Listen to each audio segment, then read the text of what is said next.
Bismillahirrahmanirrahim. Assalamualaikum warahmatullahi wabarakatuh.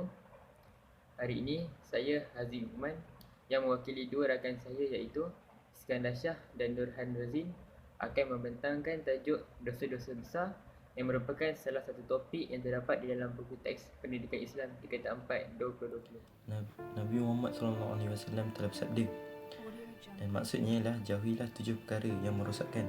Sahabat bertanya, wahai Rasulullah, apakah 7 perkara itu?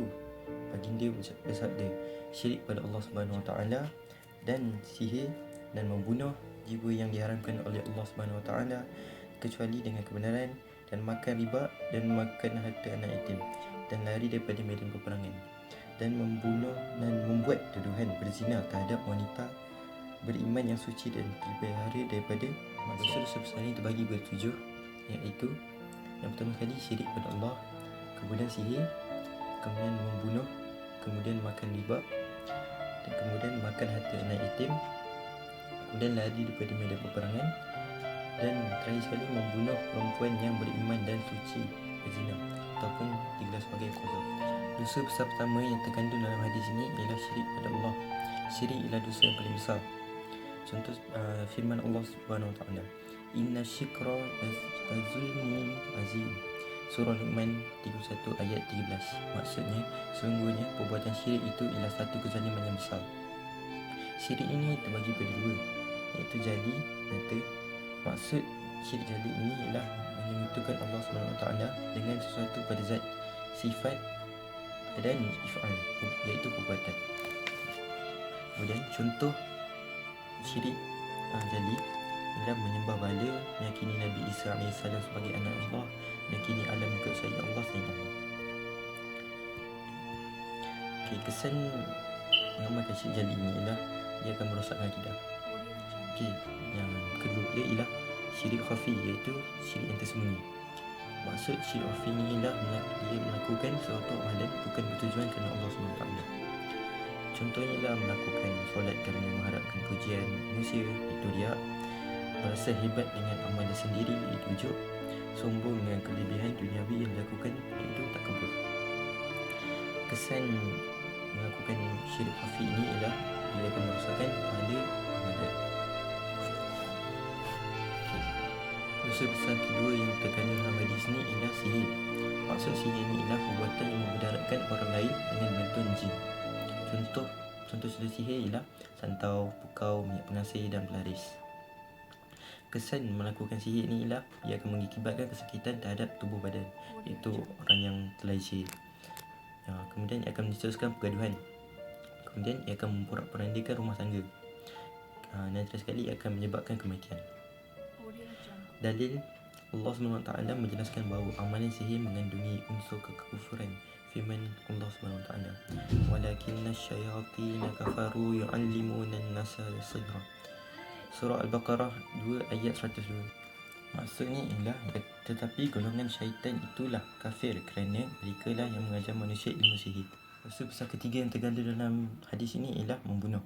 Maksud membunuh ialah perbuatan menghilangkan nyawa seseorang. Contohnya lah menembak dengan senjata api, menikam dengan pisau, dan meletakkan racun dalam makanan atau minuman. Kesan membunuh ini ialah menyusahkan keluarga mangsa pembunuhan. Ia juga akan memporak-porandakan kehidupan masyarakat. An-Nisa 4 ayat 93. Maksud, dan sesiapa yang membunuh seorang mukmin dengan sengaja, maka balasannya ialah neraka Jahannam, dikekal di dalamnya, dan Allah murka kepadanya dan melaknatnya serta menyediakan baginya azab siksa yang besar. Assalamualaikum warahmatullahi wabarakatuh. Dan saya akan teruskan dengan salah satu lagi cabang dosa besar, iaitu makan riba. Makan riba ialah pertambahan bayaran dalam urusan pertukaran barang ataupun hutang. Contohnya, penetapan faedah bayaran pada hutang dengan peratusan yang tertentu. Kesannya ia akan mengakibatkan penindasan dan melumpuhkan ekonomi umat Islam.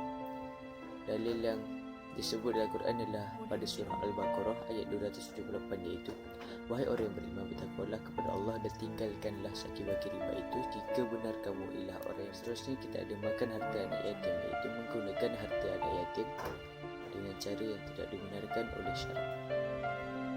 Contohnya, membelanjakan harta anak yatim untuk tujuan peribadi. Kesannya, akan berlaku penindasan terhadap golongan anak yatim dan hubungan kekeluargaan akan terjejas.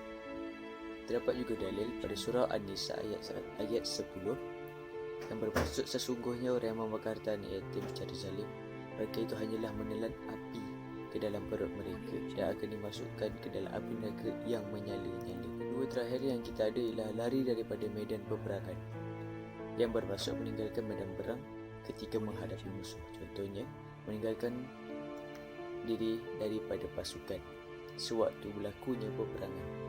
Kesannya, keselamatan rakyat dan negara akan terjejas dan negara akan terdedah kepada penjajahan dan campur tangan kuasa asing.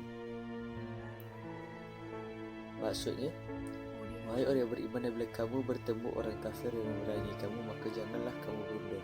Ayat ini adalah daripada surah Al-Anfal ayat 6. Yang terakhir kita akan menuduh perempuan suci berzina. Maksudnya, menuduh wanita Islam yang baik melakukan perzinaan tanpa membawa saksi. Percakapan kamu telah berzina ataupun wahai penzina, kesannya menjatuhkan maruah dan berlakunya perbalahan antara kaum. Dan terdapat dalil yang mengatakan tersebut itu sesungguhnya orang yang menuduh perempuan yang terpelihara kehormatannya akan dilaknat oleh Allah di dunia dan di akhirat, dan mereka pula akan menerima azab siksa yang besar. Iaitu daripada surah An-Nur ayat ke-20. Dengan berakhirnya tajuk menuduh perempuan suci berzina itu tadi, maka berakhirlah sudah topik yang kami akan bincangkan pada kali ini. Saya mewakili dua rakan saya ingin mengucapkan jutaan terima kasih kerana sudi menonton video kami. Sekian, wabillahi taufiq wal hidayah. Assalamualaikum warahmatullahi wabarakatuh.